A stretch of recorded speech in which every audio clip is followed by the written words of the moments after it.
Hello everyone, welcome to the day 24 of the SEBI Grade A Foundation Series 2026. We'll be talking about the apportionment of overheads. So in the last video, we talked about the allocation, that was the step number 1. Now we have to talk about the apportionment, that is step number 2. ठीक है, तो इसका मतलब क्या होता है कि जब भी कोई इनडायरेक्ट कॉस्ट हो रही है, जैसे कि जो हमारी ओवरहेड्स हैं बेसिकली, जब भी कोई इनडायरेक्ट कॉस्ट हो रही है और जब मैं उस कॉस्ट को आइडेंटिफाई नहीं कर सकती हूँ एक सिंगल डिपार्टमेंट के साथ, ठीक है, जब मैं आइडेंटिफाई नहीं कर सकती हूं तो मुझे अपोर्शन करना पड़ता है। जैसे कि एग्जांपल लेते हैं, फैक्ट्री रेंट में दे रही हूँ 30,000 का, ठीक है। अब ये फैक्ट्री रेंट को जो मैं दे रही हूँ, जिस फैक्ट्री में मैं काम कर रही हूँ, उसमें 2 डिपार्टमेंट्स काम कर रहे हैं, डिपार्टमेंट ए और डिपार्टमेंट बी। तो बेसिकली मैं ये जो रेंट है कल्ला एक डिपार्टमेंट को तो नहीं दे सकती हूँ कि आप ही रखो, ये कॉस्ट ये आपके हिस्से में जानी चाहिए, नहीं। तो मुझे दोनों को ही इक्वली डिवाइड करना पड़ेगा। अब इक्वली भी नहीं कर सकती हूँ क्योंकि डिपार्टमेंट ए के पास कम स्पेस है, डिपार्टमेंट बी के पास ज्यादा स्पेस है, right.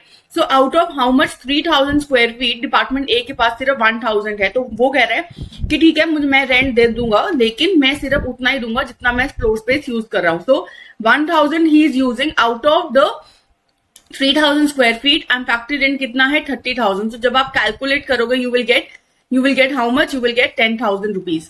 Okay, so this is what 10,000 rupees the department A will get. That means indirect cost जो मैं एलोकेट कर सकती हूँ, जो मैं दे सकती हूँ कि डिपार्टमेंट ए भरेगा, दैट इज 10,000। और डिपार्टमेंट बी, अगर आप देखोगे इसको डिवाइड करके 2000 divided by 3000 into 30,000, just solve this again, you will get 20,000. So department B कितना देगा 20,000.